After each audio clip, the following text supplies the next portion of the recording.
విశాఖలో గుట్టు చప్పుడు కాకుండా నకిలీ కరెన్సీ నోట్లను తయారు చేస్తున్న ముఠా గుట్టు రట్టయింది. విశాఖ నగరంలోని టాస్క్ ఫోర్స్ కార్యాలయానికి 100 మీటర్ల సమీపంలోనే ఒక ఇంట్లో నిందితులు దొంగ నోట్లు తయారు చేస్తున్నట్లు పక్కా సమాచారం రావడంతో టాస్క్ ఫోర్స్ పోలీసులు ఆకస్మిక దాడులు చేశారు. టాస్క్ ఫోర్స్ దాడుల్లో పూర్తి స్థాయిలో నకిలీ కరెన్సీ వ్యవహారం వెలుగు చూసింది. అందరికీ నమస్కారం. దొంగ నోట్ల తయారీ గురించి కొంతకాలంగా కమిషనర్ గారికి వస్తున్న సమాచారం మేరకు మన టాస్క్ ఫోర్స్ పోలీసులు అలాగే లా అండ్ ఆర్డర్ పోలీసులు నిఘా పెట్టి తనిఖీలు చేయడం జరుగుతోంది. ఈ క్రమంలో నిన్న ఒక ఇంట్లో దొంగ నోట్ల తయారీ జరుగుతుంది అని వచ్చిన సమాచారం మేరకు మన టాస్క్ ఫోర్స్ పోలీసులు అలాగే ఎంవిపి ఇన్స్పెక్టర్ ప్రసాద్ గారు, ఎంవిపి ఎస్ఏ కాదర్ భాష గారు, అలాగే టాస్క్ ఫోర్స్ ఇన్స్పెక్టర్ అప్పలనాయుడు గారు, టాస్క్ ఫోర్స్ ఆఫీసర్స్ కలిపి ఒక జాయింట్ రైడ్ చేయడం జరిగింది. ఆ ప్రదేశంలో ఎంబీపీ కాలనీలో ఎంబీపీ పోలీస్ స్టేషన్ లిమిట్స్లోని ఒక ప్రదేశంలో తనిఖీ చేయగా ఒక శ్రీరామ్ ఎలియాస్ గుప్తా అన్న ఒక వ్యక్తి మనకు పట్టుబట్టడం జరిగింది. ఈ దాడుల్లో టాస్క్ ఫోర్స్ పోలీసులు నకిలీ నోట్ల తయారీకి సంబంధించిన మిషనరీతో పాటు నోట్లు, పేపర్లు కూడా సీజ్ చేశారు. మధ్యప్రదేశ్కు చెందిన శ్రీరామ్ గుప్తా, పాల వరప్రసాద్ టాస్క్ ఫోర్స్ పోలీసులు అదుపులోకి తీసుకున్నారు. మధ్యప్రదేశ్లో కొన్ని కేసులు ఉన్నట్లు అతను అలాగే వరప్రసాద్, ఆనంద్ అన్న ముగ్గురు కలిసి దొంగ నోట్లు తయారు చేసి వాటిని చలామణి చేసే ఉద్దేశంతో తయారు చేస్తూ ఉండగా సమాచారం మేరకు మనం పట్టుకోవడం జరిగింది.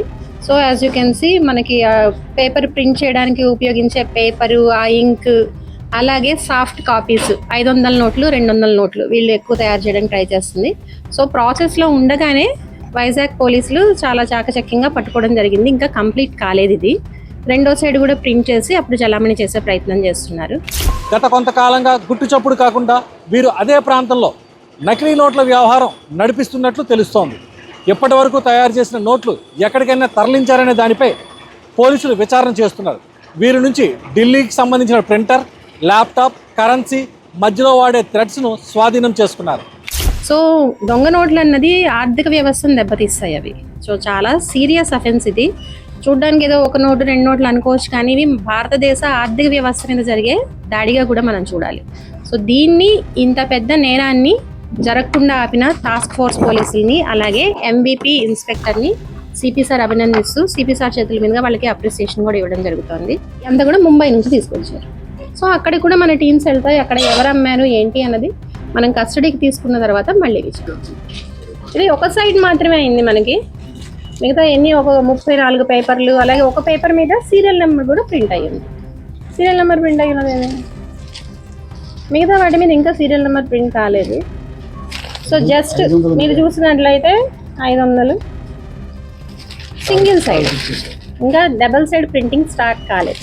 ఉన్న దాంట్లో మధ్యలో పెడితే ఫాస్ట్గా కౌంటింగ్లో అంతే తప్ప దీన్ని ఒక్కదాన్ని చలామణి చూస్తే అయితే అట్లా లేదు. కొన్నిసార్లు మనం విచారణలో వేరే కేసుల్లో విచారించగా తెలిసింది ఏంటి అంటే ఒక ఎక్కువ లక్షలు కట్టలు ఇచ్చినప్పుడు అందులో ఒక 20-30 ఇట్లాంటివి పెట్టడం. సో అప్పుడు మనకి రాత్రుళ్ళు మార్చడాలు. అతను చెప్తున్నాడు 20, ఇప్పుడుది కాదు, అది 2020లో అప్పట్లో పట్టుకున్నారు కదా పోలీసులు, పట్టుకున్నారంటేనే ఫెయిల్యూర్ కదా మరి. సో ఇప్పుడు ఎంత తయారు చేశారు, ఎంత బయటికి తీసుకెళ్లారు, ఎక్కడ ఏమన్నా అయిందో అన్నది మిగతా ఇద్దరు కూడా దొరికాక మనకు తెలుసు.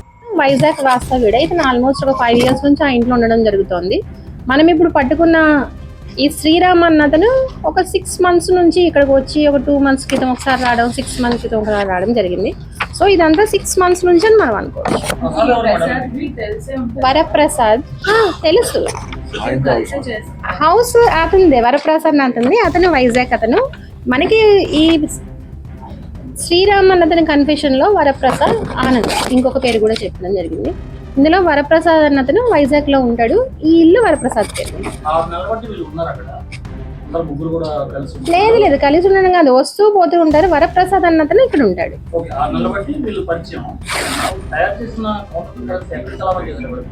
మనకి ఇతని కన్ఫ్యూషన్ లో ఏంటంటే తయారు చేస్తుండగా మనం పట్టుకున్నామని.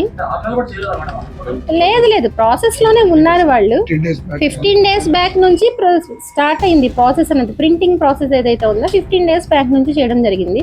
మిగతా 2 నిందితులను కూడా పట్టుకున్నట్లయితే ఇంకా అంతకు ముందు ఏమన్నా జరిగిందా, ఇతని నాలెడ్జ్ లేకుండా ఏమన్నా జరిగిందా, ఇంకెక్కడన్నా వేరే ప్లేసెస్ లో కూడా జరిగిందా, అంటే ఇతను మధ్యప్రదేశ్ కాబట్టి అక్కడ ఏమన్నా చేస్తున్నారా ఫాదర్, అక్కడ కూడా వీళ్ళకి ఏదన్నా వేరే ప్రదేశం లాంటిది ఉందా, ఏమిటైతే ఉన్నదన్నది మన టీమ్స్ ఆల్రెడీ వీళ్ళిద్దరిని కూడా పట్టుకునే ప్రయత్నంలో ఉన్నాయి.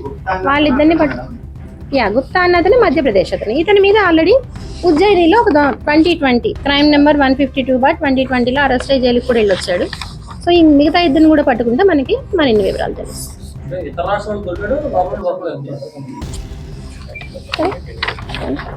మనం వెళ్ళేటప్పటికి అతను ఉన్నాడు. మనం బయటికి వెళ్తూ ఉంటారు కదా, మనం వెళ్ళి రైడ్ చేసే టైంకి మనకు శ్రీరామ్ అన్న అతను దొరుకుతాడు. వరప్రసాద్ కూడా లోకల్ కాబట్టి చాలా ఫాస్ట్గా పట్టుకుంటాం. ఆనంద్ కూడా పట్టుకున్నాం. ఆల్రెడీ టాస్క్ ఫోర్స్ టీమ్స్ అలాగే లా అండ్ ఆర్డర్ టీమ్స్ కూడా దే ఆర్ ఇన్ దట్.